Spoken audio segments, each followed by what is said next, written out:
Võib-olla see on niisugust geenist juba siuke, nagu mõned ka räägivad, oli siuke geen sees ja 6-7-aastaselt tegin hernekeppidest kõrgushüppe poste ja latti ja hüppasin seal.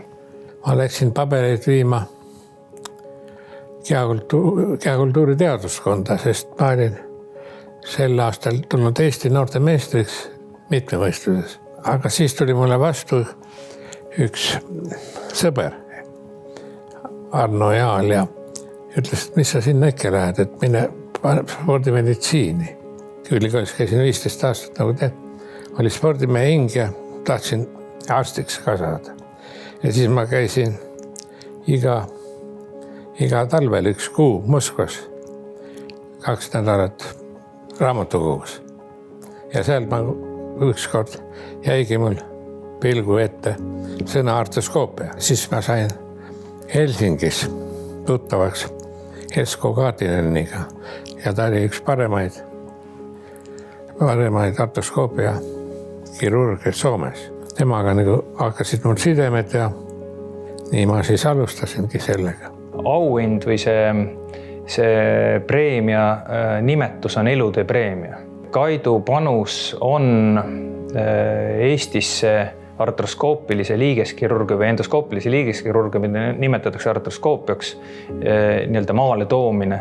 See oli omal ajal 90. aastate alguses kindlasti revolutsioon, sest mini-invasiivne meetod, nagu artroskoopiline kirurgi on, võimaldab üsna väikese traumaga patsiendile teha päris suuri, ütleme oma mahult päris suuri lõikusi ja keerulisi lõikusi.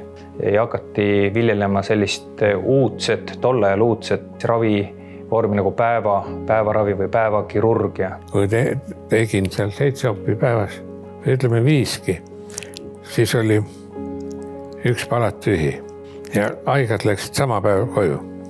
Aga kui tehti avatult, siis tehti opp ära ja siis vaadati haigeid, seda ühte haiget terve nädal. No kõige rohkem aitas ta spordis. Põlvelõikused või põlvevigastused. Paljud pidid sellega spordi ära lõpetama. Aga see metoodika, see parandas ikka praktiliselt kõik vigastused ära. Ja see nagu oli ka üks, mis innustas.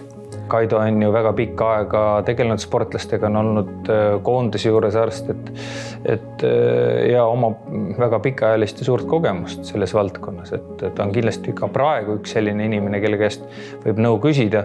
Selliseid häid õpetajaid, kes omavad missioonitunnet ja on nõus oma teadmisi ja oskusi edasi andma, selle eest midagi vastu küsimata, on tänapäeval üha raskem leida.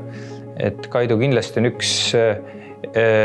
ma usun, üks sellistest õpetajatest, kes omab sellist missioonitunnet ja see on ühe inimese puhul väga suureks väärtuseks. Et ta ei tööta mitte raha pärast, aga ta töötab raha eest ja neil 2 asjal on väga suur vahe.